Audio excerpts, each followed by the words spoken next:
അസ്സലാമു അലൈക്കും വറഹ്മത്തുള്ളാഹി വബറകാതുഹു. ബിസ്മില്ലാഹിൽ അൽഹംദുലില്ലാഹ് വസ്സലാത്തു വസ്സലാമു അലാ റസൂലില്ലാഹി വഅലാ ആലിഹി വസ്വഹ്ബിഹി അജ്മഈൻ. അമ്മാ ബഅദ്. പ്രിയപ്പെട്ട സുഹൃത്തുക്കളെ, ഇന്ന് നമ്മൾ പഠിക്കുന്നത് മഹാനായ സൗബാൻ റളിയല്ലാഹു അൻഹുവിൽ നിന്നും നിവേദനം ചെയ്യുന്നൊരു ഹദീസിൽ പ്രവാചകൻ സ്വല്ലല്ലാഹു അലൈഹി വസല്ലം പറയാണ്, മൻ ഫാറഖ റൂഹു അൽ ജസദ വഹുവ ബരീഉ മിനസ് സലാസ്. അഥവാ ഒരാളുടെ ശരീരത്തിൽ നിന്നും റൂഹ് വേർപ്പെടുമ്പോൾ എന്ന് പറഞ്ഞാൽ ഒരാൾ മരിക്കണ സമയത്ത് അവൻ 3 കാര്യത്തിൽ നിന്നും ഒഴിവാണ് എങ്കിൽ ദഖലൽ ജന്ന എന്നാണ്, സ്വർഗത്തിൽ പ്രവേശിച്ചു എന്നാണ്. 3 കാര്യങ്ങളില്ലാത്ത അവസ്ഥയിൽ മരിക്കാൻ കഴിയുക എന്നുള്ളതാണ്. ഏതൊക്കെയാണ്? ഒന്ന് മിനൽ കിബിരി, ഒന്ന് അഹങ്കാരമാണ്. വൽ ഗുലൂലി, രണ്ടാമത്തെ കാര്യം വഞ്ചിച്ചെടുത്ത മുതലൊന്നും നമ്മുടെ കൈകളിൽ ഇല്ലാത്ത അവസ്ഥയിൽ മരിക്കുക എന്നുള്ളതാണ്. മൂന്നാമത്തെ കാര്യം വദ്ദൈൻ. മഹാന ഇബ്നു മാജ റഹ്മത്തുള്ളാഹി അലൈഹി ഉദ്ധരിച്ച ഹദീസ്, ഇമാം അൽബാനി സ്വഹീഹ് എന്ന് രേഖപ്പെടുത്തിയ ഹദീസാണ്.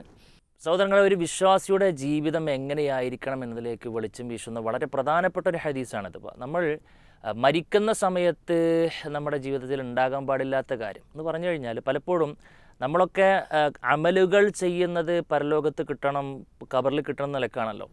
അപ്പോൾ നമ്മളൊക്കെ വളരെ ഗൗരവത്തിൽ ശ്രദ്ധിക്കേണ്ട പ്രധാനപ്പെട്ട കാര്യമാണ്. കർമ്മങ്ങൾ തകർന്നു പോകുന്ന കാര്യങ്ങളുണ്ട്, അതേപോലെ തന്നെ കർമ്മങ്ങളുടെ പ്രതിഫലങ്ങൾ തടസ്സപ്പെടുത്തുന്ന കാര്യങ്ങളുണ്ട്.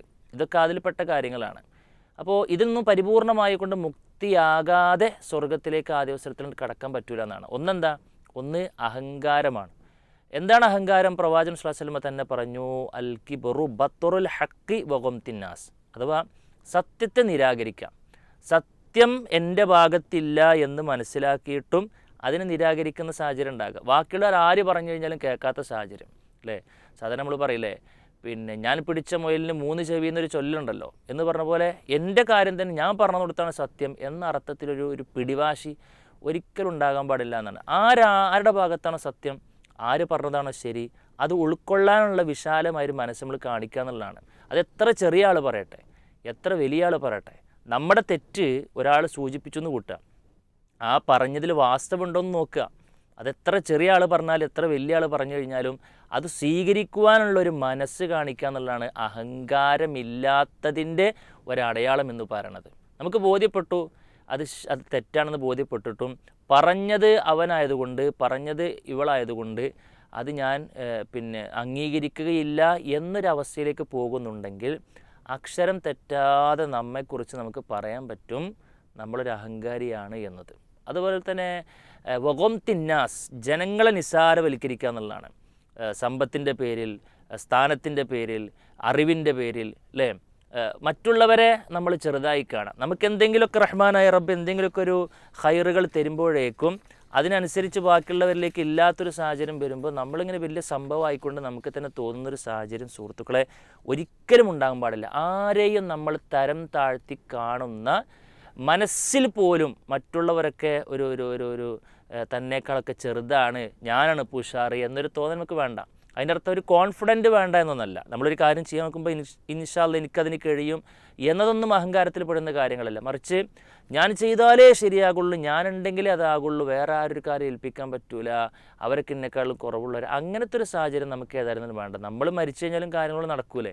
അതുകൊണ്ട് സുഹൃത്തുക്കളെ, അങ്ങനത്തെ ഒരു അവസ്ഥയിലേക്ക് ഒരിക്കലും പോകാതിരിക്കണം എന്നുള്ളതാണ് ഇവിടെ സൂചിപ്പിക്കുക. അതിന് പണ്ഡിതന്മാർ പറയുന്ന വളരെ പ്രധാനപ്പെട്ട ഒരു കാര്യമുണ്ട്. എന്താ വെച്ച് കഴിഞ്ഞാൽ, ഈ അഹങ്കാരത്തിൻ്റെ അംശം നമ്മിൽ വരാതിരിക്കാൻ അവർ പ്രത്യേകം ശ്രദ്ധിച്ചിരുന്ന ഒരു നിലപാട് എന്താ വെച്ച് കഴിഞ്ഞാൽ, തൻ്റെ മുമ്പിലൂടെ ആരാണ് പോകുന്നത്, അപ്പോൾ അവൻ ഏതെങ്കിലും ഒരു നിലക്ക് എന്നേക്കാൾ ഉഷാറാണ് എന്നൊരു ചിന്ത നമുക്ക് ഉണ്ടാകുക എന്നുള്ളതാണ്. ഒരു പക്ഷേ നേർക്ക് നേരം തോന്നുമ്പോൾ നമ്മളെക്കാൾ സമ്പത്തിൽ കുറവായിരിക്കും. പക്ഷെ നമ്മൾ മനസ്സിലാക്കേണ്ടത്, സമ്പത്തിലൊരൽപ്പം കുറവാണെന്നുണ്ടെങ്കിലും അവൻ തഖ്വ കൊണ്ട് എന്നേക്കാൾ ഉഷാറായിരിക്കും, അല്ലെങ്കിൽ അള്ളാഹിൻ്റെ അരികിൽ വേറെ എന്നേക്കാൾ മുൻപന്തിയിലെത്തുന്ന എന്തെങ്കിലും കാര്യങ്ങൾ അവൻ്റെ അടുത്ത് ഉണ്ടാകും എന്നിങ്ങനെ നമ്മുടെ മുമ്പിൽ ആരൊക്കെ വരികയാണെന്നുണ്ടെങ്കിൽ നേർക്ക് നേരം നോക്കുമ്പോൾ അവൻ എന്നേക്കാളിലൊക്കെ ഏതൊക്കെ വിഷയത്തിൽ ഉന്നതനാണ് എന്നൊരു ചിന്ത നമുക്ക് വെച്ച് പുലർത്താൻ കഴിഞ്ഞിട്ടുണ്ടെങ്കിൽ അഹങ്കാരത്തിന് വലിയൊരു ചികിത്സയാകുമെന്നാണ് റസൂലുള്ളാഹി സ്വല്ലല്ലാഹു അലൈഹി വസല്ലം പറഞ്ഞത്. രണ്ടാമത്തെ കാര്യം അൽ ഗുലൂലാണ്.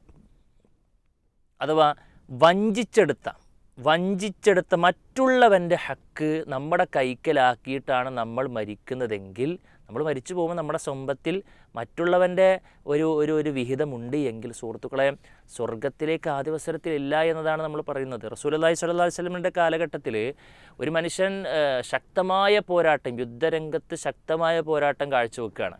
സ്വഹാബാക്കളൊക്കെ പറഞ്ഞു അദ്ദേഹത്തിന് യുദ്ധം കണ്ടിട്ട് മൂപ്പര് ഷഹീദാണ് കേട്ടോ, അല്ലേ, അദ്ദേഹം ഷഹീദാണെന്ന് വരെ പറഞ്ഞു. അത്രയും ഉന്നതമായ പ്രവർത്തനമാണ് പുറമേക്ക് കാണുമ്പോൾ. റസൂലുള്ളാഹി സ്വല്ലല്ലാഹു അലൈഹി വസല്ലം വഹീൻ്റെ അടിസ്ഥാനത്തിൽ പറഞ്ഞു അദ്ദേഹം നരകത്തിലാണെന്ന്.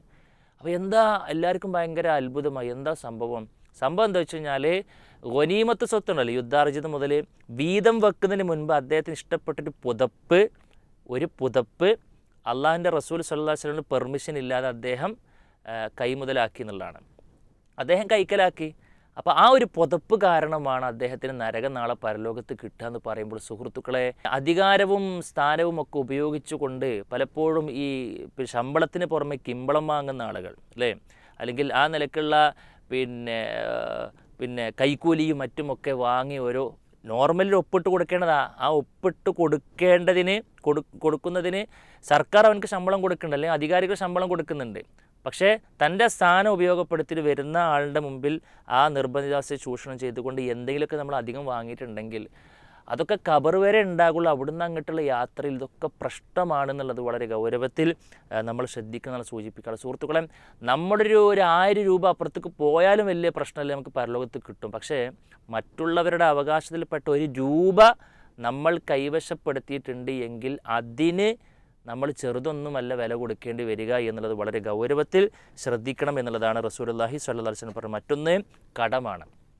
കടം ബാക്കി നിൽക്കുകയാണ് നമ്മുടെ മരണമെങ്കിൽ എത്രയാണോ കടം, ആ കടം അത് തിരിച്ചു കൊടുക്കപ്പെടുന്നത് വരെ, വീട്ടപ്പെടുന്നത് വരെ, സാക്ഷാൽ ഷഹീദാണ് ആ മയ്യത്തെങ്കിൽ പോലും അദ്ദേഹത്തിന് പോലും ആ ഖബറിലേക്ക് നന്മകൾ അള്ളാഹു സുബ്ഹാനഹു വ തആല വിട്ടുകൊടുക്കുകയില്ല എന്നുള്ളതാണ് നമുക്ക് കാണാൻ കഴിയുന്നത്. റസൂലുള്ളാഹി സ്വല്ലല്ലാഹു അലൈഹി വസല്ലമ ഏതെങ്കിലും ഒരു സ്വഹാബിയുടെ മയ്യത്ത് വരുന്ന സമയത്ത് ആദ്യം ചോദിച്ചിരുന്ന ചോദ്യം ഇദ്ദേഹം കടക്കാരനാണോ എന്നുള്ളതാണ്. കടക്കാരനാണ് എങ്കിൽ കടമുള്ള അവസ്ഥയിലാണ് ഈ പ്രവാചകൻ നിസ്കരിക്കാൻ തന്നെ വരൂല എന്നാണ്. അങ്ങനെ പിന്നെ ആരെങ്കിലുമൊക്കെ അത് ഏറ്റെടുക്കണം. അങ്ങനെ ഒരു സ്വഹാബി മരിച്ചു, പ്രവാചകൻ ഇത് ചോദിച്ചു, കടക്കാരാണെന്ന് മനസ്സിലാക്കി പ്രവാചകൻ പിറകോട്ടടിച്ചപ്പോൾ മറ്റൊരു സ്വഹാബി വന്നുകൊണ്ട് പറയാണ് റസൂലെ ഞാനത് ഏറ്റെടുത്തിട്ടുണ്ടെന്ന് പറഞ്ഞപ്പോൾ പ്രവാചകൻ നിസ്കരിച്ചു. പക്ഷെ പിറ്റേ ദിവസം ഈ മനുഷ്യനെ കാണുമ്പോൾ, ഈ സ്വഹാബിനെ കാണുമ്പോൾ അള്ളാഹു റസൂലിൻ്റെ ആദ്യത്തെ ചോദ്യം എന്താണെന്നറിയോ? ഈ ഇന്നലെ ഏറ്റെടുത്ത കടം വീട്ടിയോ എന്നാണ്. 1-2 തവണയൊക്കെ പ്രവാചകൻ കാണുമ്പോഴൊക്കെ ഇത് ചോദിക്കുന്നുണ്ട്. അങ്ങനെ അദ്ദേഹം വീട്ടി എന്ന് പറഞ്ഞപ്പോൾ അള്ളാഹു റസൂൽ സ്വല്ലല്ലാഹു അലൈഹി വസല്ലം പറഞ്ഞത് ഇപ്പോഴാണ് അദ്ദേഹത്തിൻ്റെ ആ തൊലി ഒന്ന് തണുത്തത് എന്നാണ്.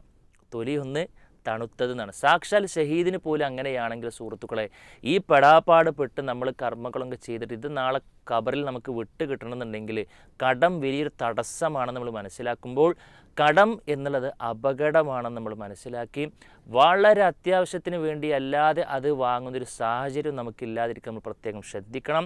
വാങ്ങുന്ന സമയത്ത് അത്രയും അത്യാവശ്യം കുടുങ്ങി നിൽക്കുമ്പോൾ മാത്രം, ആവശ്യത്തിനുള്ളത് മാത്രം നമ്മൾ കടം വാങ്ങുന്നു. കടം വാങ്ങുന്ന സമയത്ത് റഹ്മാനായ റബ്ബിനോട് ആത്മാർത്ഥമായിക്കൊണ്ട് പ്രാർത്ഥിക്കണം, പടച്ചോനെ കടക്കാരനാക്കിയിട്ട് എന്നെ മരിപ്പിക്കില്ല റബ്ബേ, ഇത് എത്രയും പെട്ടെന്ന് വീട്ടാനുള്ള തൗഫീക്ക് എനിക്ക് നീ നൽകണേ എന്ന് നമ്മൾ പറയണം. നമ്മുടെ കൈകളിൽ മുതലുണ്ടായിട്ടും കടം തിരിച്ചു കൊടുക്കാൻ നമ്മൾ ബോധപൂർവം വെയിറ്റ് ചെയ്യുന്ന സാഹചര്യം ഉണ്ടാകരുത്. കടം വീട്ടാനുള്ള മുതൽ നമ്മുടെ കയ്യിലെത്തിയിട്ടും പിന്നെയാക്കാം എന്ന നിലയ്ക്ക് ഒരിക്കലും നമ്മൾ കളിക്കാൻ പാടില്ല. അത് തീക്കട്ട കൊണ്ട് തലചൊറിയുന്നതിനേക്കാൾ വലിയ ഗൗരവമാണ് നമ്മൾ മനസ്സിലാക്കി ഇൻഷാ അള്ളാഹ്. കടം വാങ്ങുന്നത് തന്നെ വലിയ അബദ്ധമാണെന്ന് മനസ്സിലാക്കി പരമാവധി വാങ്ങാതിരിക്കുക. ഗത്യന്തരമില്ലെങ്കിൽ നമ്മൾ വാങ്ങുന്ന സമയത്ത് റബ്ബിനോട് നമ്മൾ സഹായത്തിന് വേണ്ടി പ്രാർത്ഥിക്കുക. റസൂൽ കരീം സല്ലല്ലാഹു അലൈഹി വസല്ലം പോലും പ്രാർത്ഥിച്ചു, അല്ലാഹുമ്മ ഇക്ഫിനി ബിഹലാലിക അൻ ഹറാമിക് വഅഗ്നിനി ബിഫദ്ലിക അമ്മൻ സിവാക്. അല്ലാഹുവേ, നീ നൽകുന്ന ഹലാലിലൂടെ ഒരു ഹറാമിലേക്കും പോകാതെ എൻ്റെ കാര്യങ്ങൾ നീ എനിക്ക് മതിവരുത്തണേ. അതേപോലെ തന്നെ നീ എന്നെ ധന്യനാക്കി തരണമേ എന്ന് തുടങ്ങിയിട്ടുള്ള പ്രാർത്ഥനകൾ നമുക്ക് കാണാൻ കഴിയും. ഉഹുദ് മലയോളം ഹലാലായ രൂപത്തിൽ കടക്കാരനായിട്ടുണ്ടെങ്കിൽ ഈ പ്രാർത്ഥന ചൊല്ലിയാൽ ആ മനുഷ്യനിക്ക് അത് മുഖേന വിടുതി കിട്ടുമെന്നൊക്കെ പ്രവാചകൻ സ്വല്ലല്ലാഹു അലൈഹി വസല്ലം പറഞ്ഞതൊക്കെ ഈ സമയത്ത് നമ്മൾ ഓർക്കണം. ഏതായിരുന്നാലും ഇൻഷാ അള്ളാഹ് നല്ലൊരു സ്വസ്ഥവും സമാധാനവുമായ മരണം നമ്മൾ ആഗ്രഹിക്കുന്നുണ്ടെങ്കിൽ ജീവിതത്തിൽ ഒരിക്കലും പാടില്ലാത്ത വളരെ പ്രധാനപ്പെട്ട ചില കാര്യങ്ങളെക്കുറിച്ചാണ് ഇവിടെ സൂചിപ്പിച്ചത്. ഏതായിരുന്നാലും ഇൻഷാ അള്ളാഹ് ശ്രദ്ധിക്കുക. റസൂൽ കരീം സ്വല്ലല്ലാഹു അലൈഹി വസല്ലം പറഞ്ഞ ഏതൊരു വാക്കും വളരെ ഗൗരവത്തിൽ നമ്മൾ ഉൾക്കൊള്ളുക, വളരെ ഗൗരവത്തിൽ നമ്മൾ ശ്രദ്ധിക്കുക. അല്ലാഹു സുബ്ഹാനഹു വ തആല ആത്മാർത്ഥമായിക്കൊണ്ട് പ്രാർത്ഥിക്കുക. അല്ലാഹു സുബ്ഹാനഹു വ തആല തൗഫീക്ക് നൽകി അനുഗ്രഹിക്കുമാറാകട്ടെ. നല്ലൊരു റാഹത്തൊരു മരണം അല്ലാഹു നമുക്ക് എല്ലാവർക്കും സമ്മാനിക്കുമാറാകട്ടെ. ഹദാ ഹുവ ഇൻദി വല്ലാഹു അലം ബിസ്സവാബ് വ ആഖിറു ദഅവാന അൽഹംദുലില്ലാഹി റബ്ബിൽ ആലമീൻ. അസ്സലാമു അലൈക്കും വറഹ്മത്തുള്ളാഹി വബറകാതുഹു.